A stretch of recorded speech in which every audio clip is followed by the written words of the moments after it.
नमस्ते। Money capital channel में आप सबका स्वागत है। अगर आपने पहली बार इस चैनल को विजिट किया है तो इस चैनल को सब्सक्राइब कीजिए, साथ ही में बेल आइकॉन प्रेस कीजिए ताकि आपको शेयर मार्केट रिलेटेड अपडेट जानकारी मिल सके।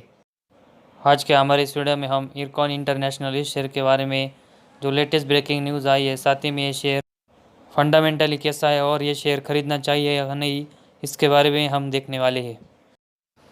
सबसे पहले इस कंपनी को जो ऑर्डर मिला है उसके ऊपर हम नज़र डालने वाले हैं।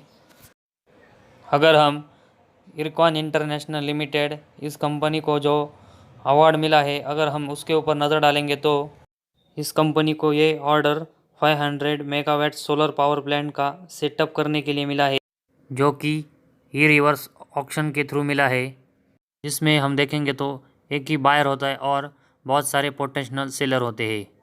इस ऑर्डर में इस कंपनी को विबिलिटी गैप फंडिंग मतलब वन टाइम ग्रांट, जो कि इंफ्रास्ट्रक्चर प्रोजेक्ट में इकोनॉमिकल सपोर्ट के तौर पर 224.70 करोड़ रुपए मिले हैं, जो कि हम देखेंगे कि CPSU स्कीम 2 फ्लोटेड के अंडर मिले हैं, जो कि हम देखेंगे कि ये जो अमाउंट इरकॉन इंटरनेशनल को मिली है, Indian renewable energy development agency है, इनके तरफ से मिले हैं।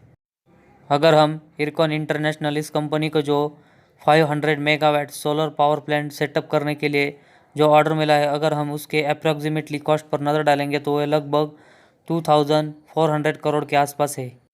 इस कंपनी को जो ये 2400 करोड़ का जो ज़बरदस्त ऑर्डर मिला है, इसकी वजह से हम कह सकते हैं कि इरकॉन इंटरनेशनल कंपनी को इससे आने वाले दिनों में ज़बरदस्त फ़ायदा होने वाला है।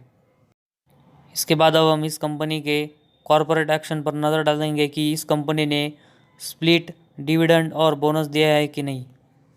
इरकॉन इंटरनेशनल इस कंपनी के सबसे पहले जो डिविडेंड दिया था 15 फरवरी 2019 से, उसके बाद करेंगे तो इस कंपनी ने पहले 10.72 रुपीज़ पर का डिविडेंड दिया था। उसके बाद 26 अगस्त 2019 को इस कंपनी ने 10.85 रुपीज़ का डिविडेंड दिया था। 20 फरवरी 2020 की बात करेंगे तो इस कंपनी ने 13.45 रुपीज़ का इंटरिम डिविडेंड भी दिया था। इसके बाद हम देखेंगे कि इस कंपनी ने स्टॉक स्प्लिट दिया था, जिसकी पहले फेस वैल्यू 10 रुपीज़ थी, वो स्प्लिट होने के बाद 2 रुपये रह गई। ये इस कंपनी ने 3 अप्रैल 2020 को दिया था। इसके बाद अब हम इस कंपनी के 21 सितंबर 2021 की डेट पर नज़र डालेंगे तो इस कंपनी ने 2.06 रुपीज़ का डिविडेंड दिया था। उसके बाद हम देखेंगे कि 23 फरवरी 2021 को इस कंपनी ने 1.30 रुपीज़ पर शेयर का डिविडेंड दिया था। इसके बाद हम देखेंगे कि इस कंपनी ने 20 मई को 2021 को एक के बदले एक बोनस शेयर भी दिया था। इसके बाद अब हम अगस्त 18 2021 पर नज़र डालेंगे तो इस कंपनी ने 0.45 रुपीज़ का शेयर डिविडेंड दिया था। वही हम 16 सितंबर 2021 पर नज़र डालेंगे तो इस कंपनी ने 1.70 रुपीज़ का डिविडेंड भी दिया था। पिछले अगर हम 2 सालों के कॉर्पोरेट एक्शन पर नज़र डालेंगे तो इस कंपनी ने डिविडेंड, साथ ही में स्प्लिट और बोनस रिलेटेड अनाउंसमेंट करके अपने शेयर होल्डर को मालामाल कर दिया है।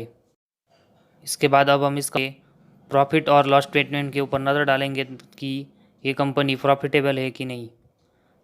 इस कंपनी का नेट प्रॉफिट देखेंगे तो 2010 से ये कंपनी लगातार 2021 तक हमें प्रॉफिटेबल नज़र आ रही है और कभी भी इस कंपनी को अभी तक लॉस होते हुए नहीं देखा है। ये कंपनी के नेट प्रॉफिट पर नज़र डालने के बाद ये कंपनी पिछले 11 साल से हमें प्रॉफिटेबल नज़र आ रही है। किसी भी कंपनी के लिए एक बहुत ही पॉजिटिव न्यूज़ है।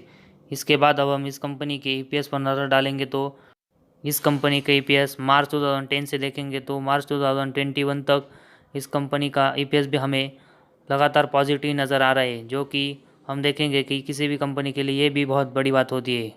इस कंपनी के नेट प्रॉफिट और EPS हमें पॉजिटिव नज़र आ रहा है, लेकिन इस कंपनी की बैलेंस शीट के ऊपर भी हम नज़र डालते हैं कि कंपनी पर कोई बोरिंग्स है क्या नहीं। इस कंपनी के बैलेंस शीट पर हम नज़र डालते हैं। इस कंपनी के अगर हम बोरिंग्स के सेक्शन पर नज़र डालेंगे तो इस कंपनी के पर जो बोरिंग्स है वो हम देखेंगे कि इस कंपनी ने अपने ऊपर के बोरिंग्स को मार्च 2020 में बिल्कुल ज़ीरो कर दिया था, लेकिन मार्च 2021 में इस कंपनी पर 331 करोड़ रुपए का कर्जा है, जो कि यह कंपनी कभी भी चुका सकती है। आज के वीडियो में हमने देखा कि इस कंपनी को सोलर पावर प्लांट लगाने के लिए ऑर्डर मिला है, साथ ही में कंपनी नेट प्रॉफिट लगातार बढ़ रहा है और इस कंपनी के हम बोरिंग्स देखेंगे तो लगातार कम कर रही है। अगर डिविडेंड की बात करेंगे तो कंपनी लगातार डिविडेंड दे रही है, साथ ही में स्टॉक स्प्लिट भी दिया है और इस कंपनी में बोनस भी दिया है। इस वजह से हम कह सकते हैं कि ये कंपनी फंडामेंटली स्ट्रांग होने के साथ ही ये कंपनी लॉन्ग टर्म के लिए एक अच्छी कंपनी है।